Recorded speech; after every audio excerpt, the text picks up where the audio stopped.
Noticias del Poder Informativo 1590 de Radio Perla, 7 de la mañana, 52 minutos. Rápidamente pasamos a informarnos desde Colombia. Cadena de noticias desde Bogotá, Colombia, nos tiene informaciones, noticias importantes desde Colombia. Panorama Nacional, Noticias RPTV, dirige Daniel Muñoz.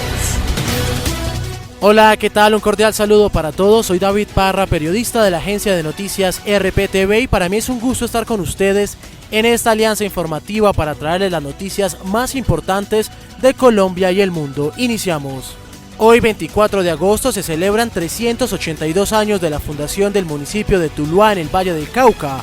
Este es el cuarto municipio más poblado del departamento y motor comercial, demográfico, cultural, industrial, financiero y agropecuario de esta región del país. Con el dato del día les damos la bienvenida al Panorama Nacional. En otra información, más de 50 artesanos y sus familias son los colaboradores de la producción de una nueva colección diseñada entre Finlandec, una marca colombiana propia del Grupo Éxito, y la diseñadora Mercedes Salazar. Yomari Benavides, ¿qué elementos caracteriza esta colección? Los paisajes llenos de magia y color que caracterizan las tierras colombianas hoy se adentran en los hogares colombianos. Una nueva colección diseñada en colaboración entre Finlandec, una marca colombiana propia del Grupo Éxito, y la diseñadora Mercedes Salazar.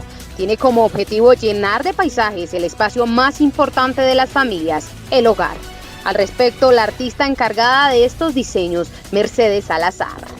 Quería como hacer un homenaje un poquito a los colombianos para hacerles como inspirarse y tomar conciencia de la belleza del país en el que vivimos. Cada elemento de esta colección propiamente colombiana es una representación de la tranquilidad y la armonía que la naturaleza nos brinda.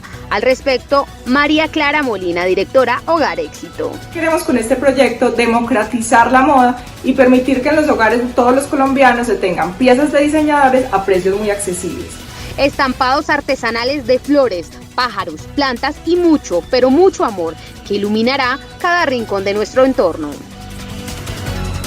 Hasta aquí el panorama de la agencia de noticias RPTV. Gracias por estar conectados en esta alianza informativa y que tengan un feliz día. Hasta pronto.